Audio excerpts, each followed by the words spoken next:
ওই ইমানদারগণ সফল হবে, সার্থক হবে, শেষ হাসি হাসবে, জান্নাতুল ফেরদাউসে যাবে।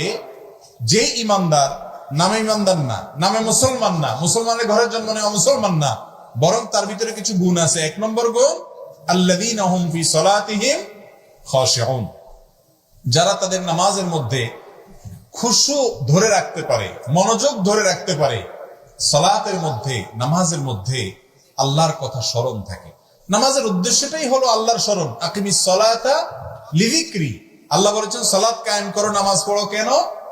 আমার জিকিরের জন্য, আমার স্মরণের জন্য।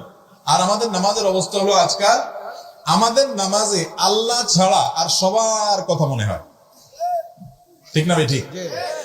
তো এই নামাজ আদায়কারী মানুষ শেষ হাসি হাসবে না ভাই। যার নামাজে শুরু থেকে শেষ পর্যন্ত তার মালিকের কথা স্মরণ হয়, মালিক আমাকে দেখছেন, মালিককে আমি সিজদা দিচ্ছি, মালিককে আমি রুকু করছি, মালিকের তাসবিহ পাঠ করছি, মালিকের প্রশংসায় আমি সূরা ফাতিহা পাঠ করছি, এগুলো যখন বলার সময় আপনি মালিকের কথা চিন্তা করবেন, আপনার মনের ভিতরে মালিক থাকবে। অন্য কোনো চিন্তা আসলে মনে আসার সাথে সাথে সেটা থেকে আবার নিজেকে সরাই নিয়ে আসবেন। এই ব্যক্তিকে বলা হয় খুশুওয়ালা নামাজি, মনোযোগওয়ালা নামাজি। এই মনোযোগওয়ালা নামাজিরা শেষ হাসি হাসবে। 1 নম্বর বৈশিষ্ট্য পেয়ে গেলাম। তাহলে নামাজের মধ্যে মনোযোগ ধরে রাখার জন্য নিজের সঙ্গে নিজে লড়াই করবো তো ইনশাআল্লাহ।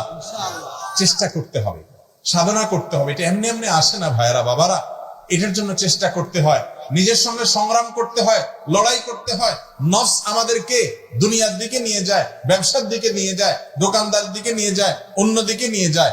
তার কান ধরে আবার নিয়ে আসতে হবে নফসকে, নিজের আত্মাকে, প্রবৃত্তিকে আবার নিয়ে আসতে হবে যে তুমি কার সামনে দাঁড়িয়ে আছো? রব্বুল আলামিনের সামনে। দুনিয়ার কোন এমপি মন্ত্রীর সামনে দাঁড়ায় তুমি যদি অন্য চিন্তা করো, অন্য মনস্ক হও, তারা মাইন্ড করবে, রাগ করবে যে আমার সামনে দাঁড়ায় তুমি অন্য কি চিন্তা করো। সেখানে আহকামুল হাকিমিনের দরবারে দাঁড়িয়ে অন্য চিন্তা করলে সেটা আল্লাহর শানে কত বড় বেয়াদবি হতে পারে।